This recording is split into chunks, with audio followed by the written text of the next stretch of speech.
بسم الله الرحمن الرحيم. إذا وقعت الواقعة ليس لوقعتها كاذبة خافضة رافعة. إذا رجت الأرض رجا وبست الجبال بسا فكانت هباء منبثا وكنتم أزواجا ثلاثة فأصحاب الميمنة ما أصحاب الميمنة وأصحاب المشأمة ما أصحاب المشأمة. والسابقون السابقون أولئك المقربون في جنات النعيم ثلة من الأولين وقليل من الآخرين على سرر موضونة متكئين عليها متقابلين يطوف عليهم ولدان مخلدون بأكواب وأباريق وكأس من معين لا يصدعون عنها ولا ينزفون وفاكهة مما يتخيرون ولحم طير مما يشتهون وحور عين كأمثال اللؤلؤ المكنون جزاء بما كانوا يعملون. لا يسمعون فيها لغوا ولا تأثيما إلا قيلا سلاما سلاما. وأصحاب اليمين ما أصحاب اليمين في سدر مخضود وطلح منضود وظل ممدود وماء مسكوب وفاكهة كثيرة لا مقطوعة ولا ممنوعة وفرش مرفوعة إنا أنشأناهن إن شاء فجعلناهن أبكارا عربا أترابا لأصحاب اليمين ثلة من الأولين وثلة من الآخرين.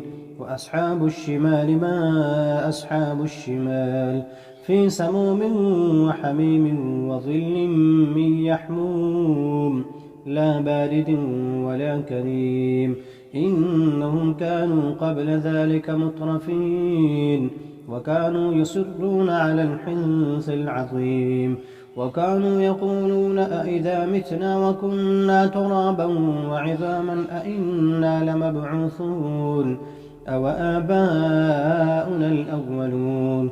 قل إن الأولين والآخرين لمجموعون إلى ميقات يوم معلوم ثم إنكم أيها الضالون المكذبون لآكلون من شجر من زقوم فمالئون منها البطون فشاربون عليه من الحميم فشاربون شرب الهيم هذا نزلهم يوم الدين نحن خلقناكم فلولا تصدقون. أفرأيتم ما تمنون أأنتم تخلقونه أم نحن الخالقون نحن قدرنا بينكم الموت وما نحن بمسبوقين على أن نبدل أمثالكم وننشئكم فيما لا تعلمون ولقد علمتم النشأة الأولى فلولا تذكرون. أفرأيتم ما تحرثون أأنتم تزرعونه أم نحن الزارعون لو نشاء لجعلناه حطاما فظلتم تفكهون إنا لمغرمون بل نحن محرومون. أفرأيتم الماء الذي تشربون أأنتم أنزلتموه من المزن أم نحن المنزلون لو نشاء جعلناه أجاجا فلولا تشكرون. أفرأيتم النار التي تورون أأنتم أنشأتم شجرتها أم نحن المنشئون نحن جعلناها تذكرة ومتاعا للمقوين فسبح باسم ربك العظيم.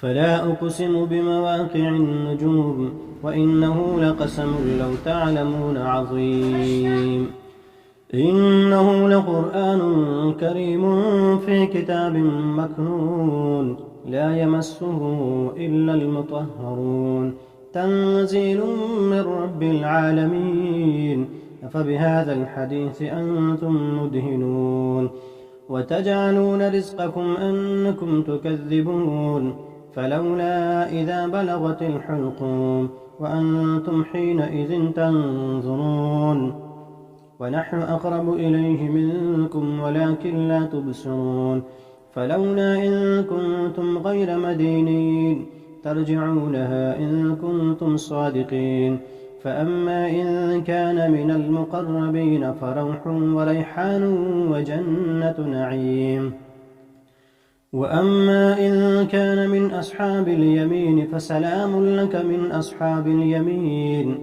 وأما إن كان من المكذبين الضالين فنزل من حميم وتصلية جحيم إن هذا لهو حق اليقين فسبح باسم ربك العظيم